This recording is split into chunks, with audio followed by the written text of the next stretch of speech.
இந்த மனதுக்குள்ள எதை கொண்டு வரணும் அதை மட்டும் கொண்டு வரணும், மற்ற காரியத்தை கொண்டு வரக்கூடாது. உடனே கட்டி போட்டுருங்க மனதை. கட்ட வேண்டிய நேரத்தில் உங்கள் மனதை கட்டணும். தேவையில்லாத காரியத்தை உங்கள் மனதுக்குள்ளே கொண்டு வரக்கூடாது. அல்லேலூயா சொல்லுங்க எல்லாரும். அல்லேலூயா. அப்போ இந்த மனதில் என்ன இருக்கணும் அப்படின்னு கேட்டிங்கன்னா 1 பேதுரு 3:8-9. 1 பேதுரு 3:8-9. உங்கள் மனதுக்குள்ளே என்ன இருக்கணும், உங்கள் மனதுக்குள்ளே எப்படிப்பட்ட காரியத்தை சிந்திக்கணும் நல்லா தெரிஞ்சுக்கொள்ளுங்க. இந்த மனதை சரி பண்ணிங்கன்னா இதுதான் அஸ்திவாரம்.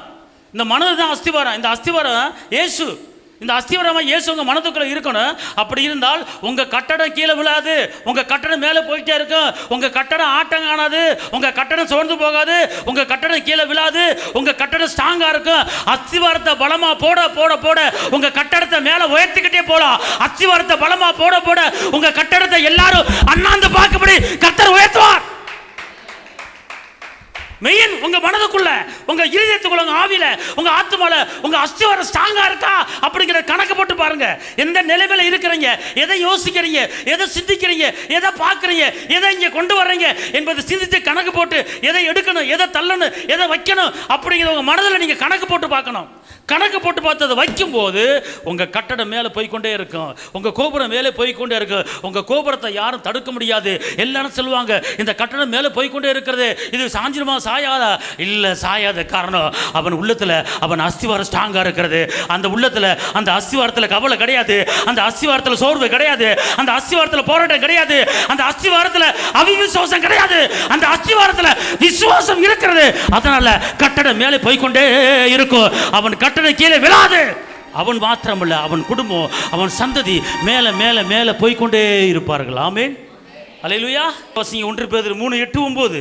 மேலும் நீங்கள் எல்லாரும் ஒருமனப்பட்டவர்களும் இரக்கமுள்ளவர்களும் சகோதர சிநேகம் உள்ளவர்களும் மனவுருக்கம் உள்ளவர்களும் இணக்கமுள்ளவர்களாய் இருந்து தீமைக்கு தீமையையும் உதாசீனத்துக்கு உதாசீனத்தையும் சரிகட்டாமல் அதற்கு பதிலாக நீங்கள் ஆசீர்வாதத்தை சுதந்தரித்துக் கொள்ளும்படி அழைக்கப்பட்டிருக்கிறவர்கள் என்று அறிந்து ஆசீர்வதிங்கள். நீங்கள் எதற்காக அழைக்கப்பட்டிருக்கீங்க? எல்லாம் சொல்லுங்க, நீங்க எதற்காக அழைக்கப்பட்டிருக்கீங்க? வசனம் என்ன சொல்லுது? வசனத்தை பேசுங்க தாயி. நல்லா சொல்லுங்க, எதற்கு இன்னைக்கு அழைக்கப்பட்டிருக்கீங்க? அப்படி அல்ல, நான் கேட்குறேன் உங்களை பார்த்து, நீங்கள் எல்லாரும் அழைக்கப்பட்டிருக்கீங்க. ஆமாவா இல்லையா? அழைக்கப்பட்டவர்கள் ஆமேன்னு சொல்லுங்க. நீங்கள் தெரிந்து கொள்ளப்பட்டவர்கள் ஆமேன்னு சொல்லுங்க. நீங்கள் பரலோகத்தின் பிள்ளைங்கன்னா ஆமேன்னு சொல்லுங்க. அப்போ என்றால் கர்த்தர் உங்களை எதுக்கு தெரிஞ்சிருக்கிறாரு? கர்த்தர் உங்களை எதுக்கு அழைச்சிருக்கிறாரு? எதுக்கு ரத்தத்தை செஞ்சு உங்கள் பாவத்தை மன்னிச்சு என் பிள்ளையை மாற்றிருக்கிறாருன்னா, நீங்கள் தீமைக்கு தீமையை பார்க்காதபடி உதாசீனத்துக்கு பதிலாக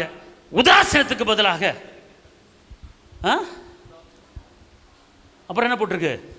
சரிகட்டாமல் அதற்கு பதிலாக எல்லாம் சொல்லுங்க, ஆசீர்வாதங்களை சுதந்தரிக்கும்படி. இப்படி சொல்லுங்க, ஆசீர்வாதங்களை செய்ய பண்ணுங்க. அப்பதான் உங்களுக்கு சோறு வராது. ஆசீர்வாதங்களை சுதந்தரிக்கும்படி நான் தெரிந்திருக்கிறேன். அதற்காகவே அழைக்கப்பட்டிருக்கிறேன். எல்லாம் பக்கத்து அழைச்சது, நீ ஆசீர்வாதங்களை சுதந்திரத்துக்கு மாத்திரம்தான் அழைக்கப்பட்டிருக்கிற. துக்கப்படுறதுக்கு அழைக்கப்படல, கவலைப்படுறதுக்கு அழைக்கப்படல, மூஞ்சி தொங்க போட்டு உட்கார்றது அழைக்கப்படல. நீ அழைச்ச நோக்கம் என்ன? எல்லாம் சொல்லுங்க, சுகத்தின் ஆசீர்வாதங்களை சுதந்தரிக்கிறேன். சொல்லணும், சொல்லாமல் இருந்தால் நான் வருவேன் பக்கத்தில். ஆச்சரியம். அல்லேலூயா. சொல்லுங்க, சுகத்தின் ஆசீர்வாதங்களை சுதந்தரிப்பேன், ஐஸ்வர்யத்தின் ஆசீர்வாதங்களை சுதந்தரிப்பேன், அன்பின் ஆசீர்வாதங்களை, சமாதானத்தின் ஆசீர்வாதங்களை, ஞானத்தின் ஆசீர்வாதங்களை இயேசுவின் நாமத்திலே சுதந்தரிப்பேன். கையா தாட்டே. அல்லேலூயா, அல்லேலூயா. அஸ்திவாரம் போட்டுக்கிட்டு இருக்கீங்கன்னு நினைக்கிறேன். அஸ்திவாரம் கலவை போட்டுக்கிட்டு இருக்கீங்க, கம்பியை நட்டி வச்சுட்டீங்க, கலவை போட்டுக்கிட்டு இருக்கீங்க. சூப்பரான கலவை போயிட்டு இருக்கு, உள்ள ஸ்ட்ராங்காக நிற்கிது கலவை. அல்லேலூயா. அந்த கலவை கம்பி நின்று, அந்த கம்பி அஸ்திவார கம்பி ஆட்ட முடியாது. அஸ்திவாரம் பலமாக இருக்குது. சாதாரண சிமெண்ட் இல்லை, சாம்பல் சிமெண்ட் இல்லை, வேற சிமெண்ட் கிடையாது, ஸ்ட்ராங்கான சிமெண்ட்டு, கிரேடு அதிகமுள்ள சிமெண்ட்டு உள்ளே போட்டுக்கிட்டு இருக்கீங்க. இந்த சிமெண்ட்டை யாரும் அசைக்க முடியாது, கல்லை வச்சு உடைக்கணும். அப்படிப்பட்ட அந்த சிமெண்ட்ல இப்போ நீங்கள் அஸ்திவாரம் போட்டுக்கொண்டு, ஆமாவா இல்லையா? ஆமாவா இல்லையா? அல்லேலூயா. இப்போ இந்த அஸ்திவாரத்தில் உறுதியாக இருக்கணும். இப்போ ரூத் எடுத்துக்கொள்ளுங்க. ரூத் அம்மா என்ன பண்ணுது, நகமைக்கு 2 மருமக்க, 2 மருமக்களும் அதில் ஒரு மக்கள் நான் எங்கள் அம்மா வீட்டுக்கு போகிறேன்னு போயிடுச்சு. ஆனால் ரூத் என்ன பண்ணுதுன்னா, நான் வந்து நீ செத்தாலும் நான் சாகிறேன், நீ ஆசீர்வத்தாலும் நான் ஆஸ்வதிக்கப்படுறேன், நான் உங்கள் பின்னால் வர்றேன் அப்படின்னு சொல்லுது. ஒன்று நகமே சொல்லுது, அப்படிலாம் கிடையாது, நீ வாழ வேண்டிய பிள்ளை, எனக்கு வயசாகி போச்சு, நான் பிறந்த வளர்ந்த சொந்த ஊருக்கு, நான் மோவாய் தேசத்துக்கு நான் போகிறேன், அதனால் நீ வந்து நீ உங்கள் ஊருக்கு போ, உங்கள் அம்மாட்ட போ, உங்கள் தாத்தாட்ட போ, நீ என் கூட வராத, என் கூட வராத. யார் சொல்கிற அப்படி? மாமி சொல்லுது. மருமக என்ன சொல்லுது? மருமக என்ன சொல்லுது? மாமிக்கும் மருமகளுக்கும் ஆர்குமெண்ட் நடக்குது. மாமி உங்கள் வீட்டுக்கு போங்குது, மருமக நான் உங்கள் பின்னாடி தான் வருவேன் அப்படிங்குது. இன்றைக்கி மருமக்க மாருங்க அம்மா போடுறது, அம்மா வீட்டுக்கு போகிறதுக்கு விரும்புவாங்களா, மாமியார் வீட்டுக்கு போகிறதுக்கு விரும்புவாங்களா? பாரா, எல்லாம் அம்மாங்கிறீங்க, ஒரு ஆள் கூட மாமியார் வீட்டுக்கு போக மாட்டீங்களா? அடக்கா அடவுளே, சோத்திரண்டா. Right, okay. அம்மா வீட்டுக்கு போகிறதா விரும்புவீங்க, ஒருத்தர் கூட மாமியார் வீட்டுக்கு போக மாட்டீங்க. ஆனால் ஒரு ஆள் மாமியார் வீட்டுக்கு போச்சு. அந்த அம்மா பேர் ரூத்து. அந்த அம்மா சொல்லுது, வாசிங்க, ரூத்து 1:18. அவள் தன்னோட கூட வர மன உறுதியா இருக்கிறதை கண்டு, மனம் வர உறுதியா இருக்கிறதை கண்டு, அப்புறம் அதை குறித்து அவளோடு ஒன்றும் பேசவில்லை. அப்பொழுது வாசிங்க திருப்பி 16-17. அதிலேயே அதற்கு ரூத்து, நான் உம்மை பின்பற்றாமல் உம்மை விட்டு திரும்பி போவதை குறித்து என்னோட பேச வேண்டாம், நீர் போகும் இடத்திற்கு நானும் வருவேன், நீர் தங்கும் இடத்திலே நானும் தங்குவேன். உம்முடைய ஜனம் என்னுடைய ஜனம், உம்முடைய தேவன் என்னுடைய தேவன். நீர் மரணமடையும் இடத்தில் நானும் மரணமடைந்து அடக்கப்பட்ட. கையை தட்டி அந்த ரூத்துக்கு ஒரு கையை தட்டு. நீச்சத்தா நான் சாகிறேன், ஓஞ்சானா ஏஞ்சானா, ஓம் பேச்சு ஏன் பேச்சு அப்படின்னு சொல்லி அப்புறம் என்ன சொல்லுது இந்த அம்மா ரூத் சொல்லுது, இனிமே இதை பற்றி பேசாதீங்க. எப்படி அந்த வசனத்தை வாசிங்க. ரூத் 1:18. அவள் தன்னோடு கூட வர மன உறுதியா இருக்கிறதை கண்டு அப்புறம் அதை குறித்து அவளோடு ஒன்றும் பேசவில்லை. பாருங்க, நகமி ஒரு வாட்டி தான் ஆர்குமெண்ட் பண்ணுச்சு, ஒரே ஒரு வாட்டி பேசுச்சு. மாமியார் சொல்லுது, நீ போன்னு, நான் வருவேன் அப்படிங்குது. அதுக்கப்புறம் இதை குறித்து பேசுகிற நீ என் கூட வந்துன்னு கூட்டி போயிடுச்சு மாமியா. ஆனால் இப்படி அந்த மன உறுதி இருந்தனால அந்த ரூத்து வாழ்க்கையில், அந்த சந்ததியில் என் தகப்பன் இயேசு பிறந்தார். அழகான ஒரு போவாஸை கர்த்தர் கொடுத்தாருங்க. அல்லேலூயா. அப்படி இல்லை, இதுக்கு என்ன காரணம்? இந்த ரூத்துக்கு போவாஸ் எப்படி வந்தார்? அந்த போவாஸ் சந்ததியில் இயேசு பிறந்தார். அப்போ இந்த ரூத்து வாழ்க்கை ஒரு அரண்மனை வாழ்க்கையாக மாறுச்சு. இந்த ரூத்து வாழ்க்கை மேன்மையான வாழ்க்கை மாறுச்சு. அதுக்கு ரீசன் என்ன அப்படின்னு கேட்டீங்கன்னா, அவளுடைய மன உறுதி. மனதை வந்து இதான் என் வாழ்க்கை ஃபுல்லாக உங்கள் பின்னாடி தான் வருவேன், இதை விட்டு நான் பின் வாங்க மாட்டேன் அப்படின்ட்டு ஒரே பிடிவாதமாக மனதில் உறுதி வச்சுட்டு போனாங்க. அங்கே போவாஸ் வந்தார், வாழ்க்கை கட்டப்பட்டது, அரண்மனை வாழ்க்கை கிடைச்சிது. அப்போ இதே போல் நம்முடைய வாழ்க்கையில் ஒரு அரண்மனை வாழ்க்கை வேண்டும் என்றால் உங்கள் மனது எப்படி இருக்கணுமா? உறுதியாக இருக்கணும். இருமனம் உள்ளவன் வழிகளில் நிலையற்றவன். 2 மனசு உங்களுக்கு இருந்துச்சுன்னா நீங்கள் வந்து வழியில் நிலையில்லாத வாழ்க்கை, சோம்பேறியான வாழ்க்கை. ஒரு மனமாக நீங்கள் இருங்க, 2 மனமாக இருங்க. போவோமா வேணாமா, சாப்பிடுவோமா சாப்பிட வேணாமா, பேசுவோமா பேச வேணாமா அப்படிங்கிற 2 மனமாக இருந்தீங்கன்னா நீங்கள் நிலையில்லாத வாழ்க்கை வாழ்கிறீங்க. உங்கள் வாழ்க்கை நிலையில்லாத வாழ்க்கை வேணும்னா உங்கள் மனது ஒரே காரியம், ஒரே மனதாக இருக்கணும். அல்லேலூயா. சில பேர் எனக்கு ஒரே குழப்பமாக இருக்குங்க அப்படின்னா அவங்க வந்து இருமனம் உள்ளவங்க, முன்னேற முடியாது. அஸ்திவாரம் பலமாக இல்லை, அஸ்திவாரம் என்னது? ஆட்டங்கானது. இன்னொரு வசனத்தை வாசிங்க. அதாவது ஏசாயா 26:3. உம்மை உறுதியாக பற்றி கொண்ட மனது உடையவன் உம்மையே நம்பி இருக்கிறபடியால் நீர் அவனை பூரண சமாதானத்தோடு காத்துக்கொள்வீர். அவர் சொல்றாரு, இங்க இருங்க மகனே, மக்கா, நீ வந்து உறுதியா என்ன பற்றிக்க. 50% இல்லை, 100% உறுதியை என்னை பற்றிக்க. அப்படி பற்றிக்கிட்டேன்னா உன்னை பூரண சமாதானத்தோடு என்ன செய்வேன், உன்னை காத்துக்கொள்வேன் அப்படிங்கிறார். அப்புறம் என்ன தெரியுமா அர்த்தம், நல்லா தெரிஞ்சுக்கொள்ளுங்க.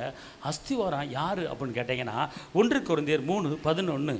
போடப்பட்டிருக்கிற அஸ்திபாரமாகிய இயேசு கிறிஸ்துவை அல்லாமல் வேற அஸ்திபாரத்தை போடக்கூடாது. நல்லா தெரியும். உங்க உள்ளத்துக்குள்ள, உங்க மனதுக்குள்ள உங்க அஸ்திவாரம் யாரு சொல்லுங்க. ஏன் அஸ்திவாரம் இயேசு, ஏன் அஸ்திவாரம் இயேசு, ஏன் அஸ்திவாரம் இயேசு. இந்த இயேசுவாகிய அஸ்திவாரத்தை நீங்க போட்டீங்கன்னா நீங்க கோபுரத்தை கட்டிக்கிட்டே போகலாம். ஆனா இயேசுங்க அஸ்திவாரத்தை போடாம வேற ஒரு அஸ்திவாரத்தை தாத்தே முப்பாட்டே வந்தவன் போனவன் இருந்தவனை உள்ள வச்சு அஸ்திவாரம் போட்டீங்கன்னா ஆட்டங்கன்றுவீங்க. கம்பி ஆடிரும், கம்பி துரு பிடிச்சிரும், கலப்பட கலவை வந்துடும், சிமெண்ட் சாம்பல் சிமெண்டாக வந்துடும், கட்டடம் மேலே போகாது, கட்டடம் கீழே விழுந்துடும், கட்டடம் ஒரு காற்றடிச்சா புஷ்ஷுன்னு கீழே விழுந்துடும். ஹலோ, எல்லாம் சொல்லுங்க. என்னுடைய அஸ்திவாரம் இயேசு. அவர் மேலே நான் கட்டுவேன், அவர் மேலே என் வாழ்க்கை கட்டப்படும், அவர் மேலே என் பிள்ளை கட்டப்படும், அவர் மேலே என் பிள்ளை வாழ்க்கை கட்டப்படும், அவர் மேலே நான் வாழ்ந்திருப்பேன். இயேசுவாகி அஸ்திவாரம் என் உள்ளத்தில் போட போகிறேன், என் மனதில் இயேசுவாகி அஸ்திவாரத்தை போட போகிறேன். புரிஞ்சவங்க அல்லேலூயா, புரிஞ்சவங்க அல்லேலூயா. இப்போ அந்த அஸ்திவாரம் எப்படி அப்படின்னு கேட்டீங்கன்னா லூக்கா 6:46 49 வரைக்கும் சொல்லப்பட்டிருக்கு. என்னிடத்தில் வந்து என் வார்த்தையை கேட்டு அதன்படி செய்கிறவன் கண்மலையிலே அஸ்திவாரம் போடுகிறான்.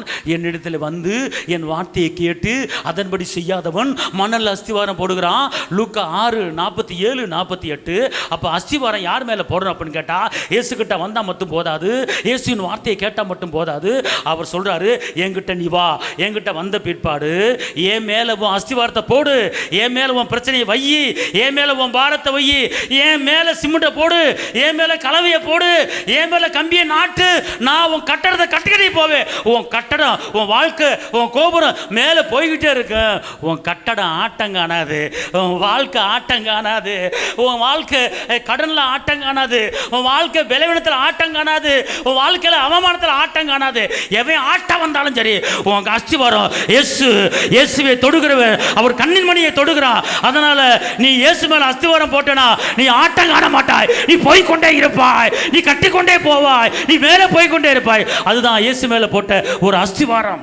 உங்க வாழ்க்கையில, உங்க மனதுக்குள்ள உங்க அஸ்திவாரத்தை இயேசு மேல போடுங்க. எனக்கு அவன் தருவான், இவன் தருவான் அப்படின்னா அந்த அஸ்திவாரம் நீ அவன் மேலே போடுற. எனக்கு இவர் தருவார், அவர் தருவார் அப்படின்னா அந்த அஸ்திவாரத்தை அவன் மேலே போடுறான். எங்கள் அப்பா இருக்காரு, சித்தப்பா இருக்காரு, பெரியார் இருக்காரு, தாத்தப்பா இருக்காரு, அவர் இருக்காரு, அவர் நடத்துவார் அப்படின்னா அஸ்திவாரத்தை அவர் மேலே போடுறாரு. அவருக்கு வயசாயிரு, அவர் ஆட்டம் கொண்டு கீழே விழுந்துருவ, உன் கட்டடம் உயராது, உன் கோபுரம் உயராது. இயேசு கண்மலை ஐயா கிறிஸ்து மேலே உன் அஸ்திவாரத்தை போட்டேனா யார் ஆட்ட நினைச்சாலும், யார் பிடுங்க நினைச்சாலும், யார் தள்ள நினைச்சாலும் அவர் உன்னை தலை நிமிர பண்ண வைப்பார். அல்லேலூயா. கையை தட்டி அப்பாக்கு மகிமை செலுத்துங்க. அல்லேலூயா. அதான் லூக்கா அழகா சொல்றார். லூக்கா அப்பா இது ஏசப்பா சொல்ற காரியம். லூக்கா 6:46 சொல்லுது, என்னை ஆண்டவரே, என்னை ஆண்டவரே என்று நீங்க சொல்றீங்க மக்கா, ஆனா நான் சொல்றபடி நீங்க ஏன் செய்ய மாட்டீங்க? நீ ஆண்டவருங்கிற, இயேசுங்கிற, நல்லவருங்கிற, வல்லவருங்கிற, அற்புதருங்கிற, அதிசயங்கிற, என் மீட்பருங்கிற, என் ரட்சகருங்கிற, என் விடுவிக்கிறவங்கிற, என் பாவங்களை மன்னிச்சுங்கிற, இதெல்லாம் சொல்ற ரைட்டு, தப்பு இல்லை. ஆனால் ஒன்று செய்யணுமே, என்னிடத்துல வந்து லூக்கா 6:46 என்னை ஆண்டவரே ஆண்டவரே என்று நீங்கள் சொல்லியும் நான் சொல்கிறபடி நீங்கள் செய்யாமற் போகிறது என்ன சொல்றாரா? என்ன ஆண்டவர் ஆண்டவர் சொல்றோமா? ஆமா சொல்லுங்க, சொல்றோமா? இயேசுவின் சொல்கிறோமா? அப்பா பிதாவின் சொல்கிறோமா? என் மீட்பேரின் சொல்கிறோமா? என் அடைக்கலமே சொல்கிறீங்களா? ஆபத்துகள் நோக்கி கூப்பிடுவேன்னு சொன்னீங்களா? சொல்கிறீங்களா? சொல்கிறீங்களே. சொல்கிறது மாத்திரமல்ல மக்கா, தெய்வ பிள்ளைகளே, அன்பு பிள்ளைகளே, விடுவிக்கப்பட்ட பிள்ளைகளே, கோபுரத்தை கட்ட போகிற பிள்ளைகளே, உங்கள் சந்ததி ஒளிவுமறை கண்டுக்குள்ள வளரப்போகுது பிள்ளைகளே, கர்த்தர் உங்களை வந்து வைக்க போகிறார் பிள்ளைகளே. நீ பட்ட கஷ்டம் உன் பிள்ளை படாது, நீ பட்ட வேதனை உன் பிள்ளை படாது. உன் கோபுரத்தை கட்ட போகிறாரு, உன் பிள்ளைங்கிற கோபுரத்தை கட்ட போகிறாரு.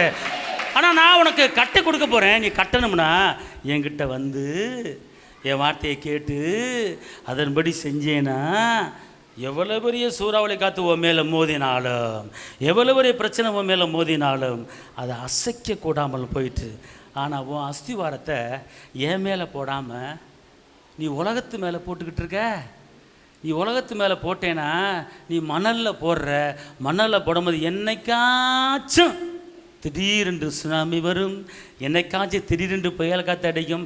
அந்த நேரத்தில் அந்த புயல் காற்று அந்த அஸ்திவாரம் மேலே மோதும், கீழே விழுந்துடும். அதைத்தான் இங்கே ஏசாவை கற்றுக் கொடுக்குறாரு. வாசிங்க திருப்பி அதவே லூக்கா 6:47 வாசிங்க. என்னிடத்தில் வந்து என்கிட்ட வந்து என் வார்த்தைகளை கேட்டு அவைகளின்படி செய்கிறவன் யாருக்கு ஒப்பாய் இருக்கிறான் என்று உங்களுக்கு காண்பிப்பேன். ஆழமாய் தோண்டி கற்பாறையின் மேல் அஸ்திபாரம் போட்டு வீடு கட்டுகிற மனுஷனுக்கு ஒப்பாய் இருக்கிறான். வீடு கட்டுகிற மனுஷனுக்கு ஒப்பா இருக்கிறான்.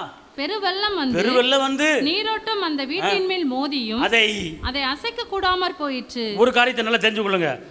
உங்கள் மனதில் இயேசுவாகிய அஸ்திவாரத்தை நீங்கள் போட்டீங்கன்னா இந்த உலகத்தில் கண்டிப்பாக புயல் காற்று இருக்குது, கொந்தளிப்பு இருக்குது, சுனாமி இருக்குது, பிரச்சனை இருக்குது.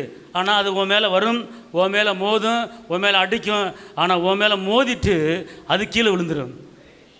உன் மேலே மோதிட்டு அது ஓடிடும்.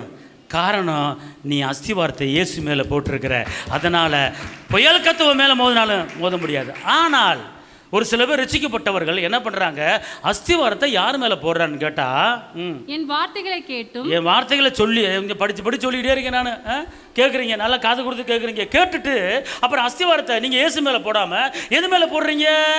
அவைகளின்படி செய்யாதவனோ அஸ்திபாரம் இல்லாமல் மண்ணின் மேல் வீடு கட்டினவனுக்கு ஒப்பா இருக்கிறான். மண்ணின் மேல் வீடு கட்டினவனுக்கு ஒப்பா இருக்கிறான். அப்புறம் நடக்கிற காரியத்தை பாருங்க. அப்புறம் நீரோட்டம் அதன் மேல் மோதின உடனே, பிரச்சனை வேதனை கஷ்டம் நெருக்க வந்து அதுல மோதின உடனே அது விழுந்துருச்சு, விழுந்து முழுவதும் அழிந்தது என்றார். இது யாரு? ரட்சிக்கப்பட்டவன் தான்.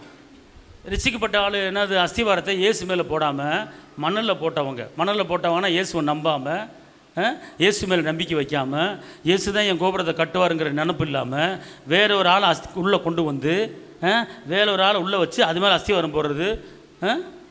20 அடி கூட எழும்பாது, 10 அடி தான் எழுப்ப முடியும். 20 அடி எழும்ப, அப்புறம் எப்படி கோபுரத்தை கட்டுவீங்க?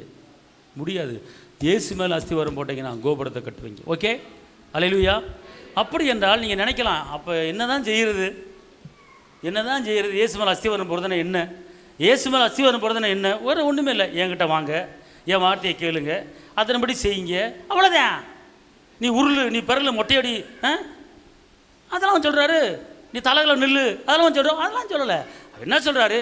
என்கிட்ட வா, என்கிட்ட வந்து என் வார்த்தையை கேட்டு அதன்படி செய்கிறவன் கண்மலையில் அஸ்திவாரம் போடுகிறான். என்கிட்ட வந்து அதன்படி செய்யாதவன் மணல் அஸ்திவாரம் போடுறான். 2 கேட்டகரி இருக்கிறது. கேட்குற ஒரு ஆள் இருக்குது, கேட்காத ஒரு ஆள் இருக்குது. அப்போ கேட்டு நீங்கள் இயேசு மேலே அஸ்திவாரம் போட்டிங்கன்னா உங்கள் தொழில் கட்டப்படும், உங்கள் வியாபாரம் கட்டப்படும், உங்கள் வேலை கட்டப்படும், உங்கள் குடும்பம் கட்டப்படும், உங்கள் பிள்ளைகள் கட்டப்படும், உங்கள் தொழில் முன்னேறி உங்கள் ப்ரமோஷன் கிடச்சி கட்டிக்கிட்டு மேலே போயிட்டே இருப்பீங்க. யாரும் தடுக்க முடியாது. ஓகே, இப்போ ஒரு காரியத்தை சொல்கிறேன். ஒரே காரியத்தை மனதில் வச்சு போனீங்கன்னா வாழ்க்கை கட்டப்படும். ஆனால் வேறு ஒரு காரியத்தை உள்ளே கொண்டு வந்தீங்கன்னா கட்ட முடியாது. ஒரு வசனத்தை நான் சொல்கிறேன், நல்லா கவனிங்க. நிறைய பேர் என்ன பண்ணுறீங்கன்னு கேட்டிங்கன்னா, பழைய மனிதனை கலைத்து போடாமல் பழைய உள்ளே வச்சுக்கிட்டே இருக்கீங்க. வாசிங்க எபேசியர் 4:22-25. அந்தபடி முந்தின நடக்கைக்குரிய மோசம் போக்கும் இச்சைகளாலே கெட்டு போகிற பழைய மனுஷனை நீங்கள் களைந்து போட்டு உங்கள் உள்ளத்திலே புதிதான ஆவி உள்ளவர்களாகி மெய்யான நீதியிலும் பரிசுத்தத்திலும் தேவனுடைய சாயலாக சிருஷ்டிக்கப்பட்ட புதிய மனுஷனை தரித்துக் கொள்ளுங்கள். இப்ப புதிய மனுஷன் என்றால் என்ன அப்படின்னா, உங்க உள்ளத்துக்குள்ள, உங்க ஆவில, உங்க ஆத்மால, உங்க மனத்துக்குள்ள பழைய மனுஷனையும் வச்சுக்கிட்டு புதிய மனுஷனையும் வச்சுக்கிட்டு வாழ்க்கையை ஓட்ட முடியாது. ஒரு காரியத்தை, ஒரு வேலைக்காரை வந்து ஒரு எஜமானுக்கு தான் வேலை செய்ய முடியும், 2 எஜமானுக்கு வேலை செய்ய முடியாது. இங்கே நம்ம ஆட்கள் என்ன பண்ணுறாங்கன்னா, பழைய பிரச்சனைகள், பழைய கஷ்டங்கள், பழைய பாவங்கள், பழைய நெருக்கங்கள் ஒரு பக்கம் வச்சுக்கிட்டு புதுசையும் கொண்டு வராங்க. 2 ஒன்றுக்கு ஒன்று மோதிக்கிட்டு இருக்கு, ஒன்று வேலை செய்யாது. இங்கே என்ன சொல்கிறாரு? பழைய மனிதனை கலைத்து போடு. திருமணம் முடிச்சு 15 வருஷம் இருக்கும்.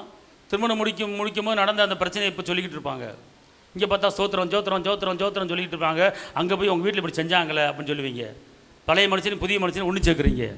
சேர்க்கக்கூடாது. உங்கள் உள்ளத்துக்குள்ள புதுசு மாத்திரம் தான் இருக்கணும். அன்பு எப்படி? அந்த புது மனுஷன் என்னது? திருப்பி வாசிக்குமா? புது மனுஷன் என்னன்னு தெரிஞ்சுக்குங்க. உங்கள் உள்ளத்தில், உங்கள் மனதில் புதிதான ஆவி உள்ளவர்களாகி புதிய ஆவி உள்ளவர்களாகி மெய்யான நீதியிலும் மெய்யான நீதி உண்மை பரிசுத்தத்திலும் தேவனுடைய சாயலாக சிருஷ்டி உண்டாக்கப்பட்ட புதிய மனுஷனை தரித்துக் கொள்ளுங்கள். புதிய மனிதனை தரித்துக் கொள்ளுங்கள். கொலோசியர் 3:9-10. ஒருவருக்கொருவர் பொய் சொல்லாதிருங்கள். பழைய மனிதனையும் அவன் செய்கைகளையும் களைத்து போட்டு தன்னை சிருஷ்டித்தவருடைய சாயலுக்கொப்பாய் பூரண அறிவடையும்படி புதிதாக்கப்பட்ட புதிய மனுஷனை தரித்துக் கொண்டிருக்கிறீர்கள். புதிய மனிதனை மட்டும் தான் தரிக்கணும். புதிய காரியங்கள் அது மட்டும் தான் உள்ள கொண்டு வரணும். அல்லேலூயா சொல்லுங்க. இப்போ நீங்க 2 மணி நேரம் உட்காந்து இங்கே ஜெபம் பண்றீங்க. 2 மணி ஜெபம் பண்ணிட்டு வெளியே போறீங்க. வெளியே ஒரு அக்கா உட்காந்துருக்கு. எனக்கா நேற்று உங்களை ஆளை காணா, நேற்று அந்த படுவாயை பாய வாங்க செத்து போயிட்டான்ல, யார் செத்தா? அப்படியா? அவனுக்கு வேணும் நல்லா வேணும். அவன் செஞ்ச பாவம் கொஞ்சம் நெஞ்சமா, அவன் அக்கிரமா அப்படிப்பட்ட அக்கிரமா இருந்துச்சு, அவன் செஞ்சது பிள்ளைக்கு வந்திருக்கு, அப்படிப்பட்டவன் மோசக்காரன், அப்படிப்பட்டவன் இப்படிப்பட்டவன் அப்படின்னா சரி. இந்த அக்கா ஜெபத்தை கேட்டு ஜெபம் பண்ணிட்டு போனவங்க அந்த பழைய காரியத்தை, அவன் செத்தேன், அவன் கொண்டான், அவன் விட்டுட்டான், அவன் குத்திவிட்டான், அவன் ஓடிப்பிட்டா வச்சுப்பிட்டா, அதெல்லாம் கொண்டு வந்து உள்ளே கோர்த்துட்டு, அப்போ இனி புதிய மனுஷனோட வெளியே போகிற, புதிய காரியத்தை வெளியே போகிற, அங்கே இருக்கிற காரியத்தை உள்ளே கொண்டு வந்து 2 பிணிஞ்சுக்கிட்டு எந்திரிக்க முடியாது. உன் வாழ்க்கை கட்டப்படாது. உன் கோபுரம் மேலே ஏறாது. உன் மனதுக்குள்ள அவர் என்ன சொல்றாருன்னா, தீமைக்கு தீமையை பார்க்காதபடி உதாசீனத்துக்கு பதிலாக ஆசீர்வாதங்களை சுதந்திரிக்க அழைக்கப்பட்டு இருக்கிற என்பதை அறிந்து ஆசீர்வாதங்கள் சொல்லப்பட்டிருக்கிறது. அதை மட்டும் தான் செய்யணும். புதுசு மட்டும்தான் உள்ளே இருக்கணும், தவிர பழசை உள்ளே கொண்டு வரக்கூடாது. மாமியா சண்டை, மருமக சண்டை, நாத்தனா சண்டை, கீத்தனா சண்டை, வந்தவன் சண்டை, போனவன் சண்டை, அது எல்லாம் உள்ளே கொண்டு வந்து யோசிக்கக்கூடாது, அதை கொண்டு வரக்கூடாது. அல்லேலூயா சொல்லுங்க. சகரியா 3:4. அவன் தமக்கு முன்பாக நிற்கிறவர்களை நோக்கி இவன் மேல் இருக்கிற அழுக்கு வஸ்திரங்களை களைந்து போடுங்கள். அழுக்கு வஸ்திரங்களை களைத்து போட்டு பின்பு அவனை நோக்கி, பார், நான் உன்னை அக்கிரமத்தை உன்னிலிருந்து நீங்க செய்து, உன் பாவத்தை, உன் அக்கிரமத்தை, உன் அநியாயத்தை உன்னிலிருந்து நீக்க செய்து உனக்கு சிறந்த வஸ்திரங்களை நான் கொடுக்கிறேன். கையை தட்டி அப்பாக்கு நன்றி சொல்லுங்க. இயேசு சிலுவையின் இரத்தத்தினாலே, அவர் மீட்பின் இரத்தத்தினாலே, அவர் விடுதலையின் ரத்தத்தினாலே உன் பழைய வஸ்திரத்தை களைச்சு போட்டு என் ரத்தத்தால் உன்னை சுத்திகரிச்சுட்டேன், என் ரத்தத்தால் உன் பாவத்தை மன்னிச்சுட்டேன், என் ரத்தத்தால் உன் சாபத்தை உடைச்சிட்டேன். அப்படி இருந்தும் நான் உன்னை கழுவி, உன்னை தூய்மையாக்கி, உன்னை பரிசுத்தப்படுத்தி ஒரு நீதிமான மாற்றி நிற்கிறேன். ஆனால் இருந்தாலும் நீ பழைய காரியங்களை செய்து கொண்டு, பழைய காரியங்களை பேசிக்கொண்டு, பழைய காரியங்களை நினைத்து கொண்டு இருக்கும்போது நான் ரத்த சிந்தி வாங்கி கொடுத்த அந்த புதிய வஸ்திரத்தை நீ கழட்டி போடுகிறாய். ரத்த சிந்தி வாங்கி கொடுத்த அந்த புதிய வஸ்திரத்தை நீ கலட்டி எறிகிறாய், திருப்பி அந்த பழசை போடுகிற. அப்ப ரத்த சிந்தனத்துக்கு என்ன அர்த்தம்? அடிக்கப்பட்டதுக்கு என்ன அர்த்தம்? முழுவடி சூடப்பட்டதுக்கு என்ன அர்த்தம்? 3 முறை கீழே விழுந்ததுக்கு என்ன அர்த்தம்? முதுகு கிழிக்கப்பட்டதுக்கு என்ன அர்த்தம்? விழாவிலே குத்தப்பட்டதுக்கு என்ன அர்த்தம்? இவ்வளவு பாடுபட்டு அடிக்கப்பட்டு நம்முடைய அக்கிரமங்களை, நம்முடைய பாவங்களை மன்னித்து, பழைய வஸ்திரங்களை, பழைய சாபத்தை எல்லாத்தையும் உடைத்தறிந்து ஒரு புதிய மனுஷியாக புதிய வஸ்திரத்தை உனக்கு எனக்கு கர்த்தர் அணிஞ்சிருக்கிறாரு. அப்புறப்பட்ட இயேசுவின் இரத்தத்தால் நீங்கள் கழுவப்பட்டு புதிய வஸ்திரத்தை அணிஞ்சிருக்கிறீங்க. ஞானஸ்நானம் எடுத்துட்டா இயேசுவை அணிந்திருக்கிறீர்கள். அல்லேலூயா. அன்பார்ந்தவர்களே, ஒரு கஷ்டம் ஒன்று வந்தால் ஒரு 6 மாதம் தான். அது எதுக்கு? உபத்திரப்பட்டது நல்லது, கத்திரப்பெல்லாம் கற்றுக்கொண்டேன். ஆனால் கஷ்டம் வருட கணக்காக போய் கொண்டு இருக்கிறாமே. கட்டளை கற்பனை கீழ்ப்பிள்ளை கூடிய மட்டும் எல்லா இடத்துல சமாதானம் இருங்கள். புதிய காரியம். தன்னை நேசிப்பதில் பிற நேசி, புதிய காரியம். எளிமை பிரகாசி, ஒளி வந்தது, புதிய காரியம். பரியாசகாரத்தில் உட்காராத, புதிய காரியம். நல்லா தெரிஞ்சுக்கொள்ள ஒரு முக்கியமான ஒரு காரியம். 1 கொரிந்தியர் 5:7. ஆகையால் நீங்கள் புளிப்பில்லாதவர்களாய் இருக்கிறபடியே புதிதாய் பிசைந்த மாவாய் இருக்கும்படிக்கு பழைய புளித்த மாவை புறம்பே கழித்து போடுங்கள். ஏனெனில் நம்முடைய பஸ்காவாகிய கிறிஸ்து நமக்காக பலியிடப்பட்டிருக்கிறாரே. எங்க இருக்க? ஹலோ, கொஞ்சம் நிமிருங்க தாயி. அக்கா மாரே, அம்மா மாரே, தாய் மாரே, பாட்டி மாரே, அண்ணன் மாரே, அப்பா மாரே, கொஞ்சம் நிமிருங்க. இப்போ மாவை எடுத்து பிணையிறீங்க. பிணைஞ்சு ஒரு 4 நாளாக வச்சுட்டீங்க, அல்லது 1 வாரம் வச்சுட்டீங்களா? வச்சுட்டீங்க சொல்லுங்க பாப்போம். வச்சுட்டீங்க. அந்த மாவு இனிப்பாக இருக்குமா, துவப்பாக இருக்குமா, புளிப்பாக இருக்குமா? புளிப்பாக இருக்குது. ரைட்டு, 4 நாள் வச்சுட்டீங்க. 4 நாள் வச்சுட்டு வீட்டில் 4 பேர் இருக்கீங்க. திடீர்னு ஒரு 8-15 பேர் வந்துட்டாங்க வீட்டில். ஆஹா, 8 பேர்த்துக்கு சப்பாத்தி பத்தாது, பழைய மாவு கொஞ்சம் இருக்குது, புதுசாக கொஞ்சம் போட்டு பிணையமுடா அப்படின்னு புதிய மாவை போட்டு சலக்குன்னு புதுசாக மாவட்டு பண்ணிடுறீங்க. உடனே இது பழைய மாவு, இது புதிய மாவு. ரெண்டையும் ஒன்று சேர்த்து போட்டு பெணமக்கா பெண்டஞ்சு அப்புறம் சப்பாத்தி சூடு. புதிய மாவு என்னவா மாறும்? இங்கே அப்பா சொல்கிறாரு, கொரிந்தியருக்கு பவுல் சொல்கிறாரு, நீ எப்படி இருக்கணும் அப்படின்னு கேட்டால் திருப்பி வாசிமாத. ஆகையால் நீங்கள் புளிப்பில்லாதவர்களாக இருக்கிறபடியே புதிதாய் பிசைந்த மாமாய் இருக்கும்படிக்கு நீங்களாம் எப்படி இருக்கணுமா? எல்லாம் சொல்லுங்க. நானு புதுசா பிசைஞ்ச மாவு. சத்தம் பத்தாது. நானு புதுசா பிசையப்பட்ட மாவு. புதுசா பிசையப்பட்ட மாவு. அப்புறம் என்ன போட்டிருக்கு? பழைய புளித்த மாவை புறம்பே கழித்து போடுங்கள். என்ன செய்யணுமா? எல்லாம் சொல்லுங்க. என்கிட்ட இருக்கிற நான் தான் செஞ்சது, நான் தான் தண்ணி ஊற்றி உப்பு போட்டு பிணைஞ்சது, 4 நாள் ஆகிப்போச்சு. அதனால் என்ன செய்ய போகிறேன் சொல்லுங்க. என்கிட்ட இருக்கிற புளிச்ச மாவை, என்கிட்ட இருக்கிற பழைய மாவை, என்கிட்ட இருக்கிற பழைய கசப்பை, என்கிட்ட இருக்கிற பழைய சண்டையை, என்கிட்ட இருக்கிற பழைய முறுமுறுப்பை, என்கிட்ட இருக்கிற பழைய அவிசுவாசத்தை தள்ளு. கையை தள்ளு. இங்கிருந்து எடுத்து தள்ளு. பண்ணு, ஆட்சியம் பண்ணு. தள்ளு. பத்தாது. தள்ளு மக்கா. ஏசு நாமத்தில் கையை தட்டா பாவுக்கு. பழைய மாவு போனவங்களா கையை தட்டு. பழைய மாவு போயிருச்சா? பழைய மாவு போனவங்களா ஒரு ஐயோ அல்லேலூயா அல்லேலூயா. நிறைய மாமியாக்களை நான் பார்த்துருக்கேன், நிறைய மருமக்களை பார்த்துருக்கிறேன். அவ இப்படி இவ இப்படி அப்படி போன இப்படி போன. கல்யாணத்துக்கு 5 பவுன் போடுறீங்க, நாங்கள் போடலை, சும்மா கூட்டி வந்துட்டா, அப்படியே வந்துட்டா, ஒன்றுமே கொண்டு வரலாம். பழைய மாவு 10 பவுன் போடுறேன்னு சொன்னாங்க, 5 தான் போட்டிருக்காங்க. நான் அப்படி பார்த்துருக்கலாம், இப்படி பார்த்துருக்கலாம். வந்துட்டால சோழியை முடிச்சிரு. ரூத் என்னாச்சு? மன உறுதியாக இருந்து அதை பற்றி பேசாத அப்படின்னுச்சு ரூத்தம்மா மாமியா பார்த்து. அல்லேலூயா. நீ கண்டதை பேசி இங்கே நீ துதிச்சு என்ன செய்ய, நீ சோத்திரம் போட்டு என்ன செய்ய, நீ ஆராய்ச்சி என்ன செய்ய, ரக்கால தூரப்பா அந்நிய பாசி என்ன செய்ய, நீ போய் என்ன செய்கிற? பழசு எடுத்து அள்ளி போட்டுக்கிற. வளராது உன் கட்டடம். நீ இப்படி செய்ய பழசை கொண்டு வர உன் அஸ்திவாரம் துருப்பிடிக்குது. உன் அஸ்திவாரம் ஆட்டம் காணுது. அல்லேலூயா. சத்தமாக சொல்லுங்க. அல்லேலூயா.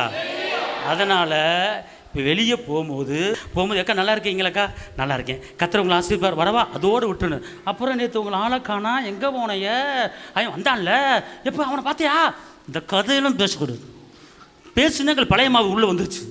அப்புறம் நீ உன் கட்டணம் கட்டப்பட முடியாது. அப்படியே நீ இப்போ கட்டணம் அப்படியே நிற்கும், அஸ்திவாரம் போட்டவன் நிற்கும், ஒரு படி மேலே போக மாட்டேன். இந்த மனதை, இந்த அஸ்திவாரம் இயேசு.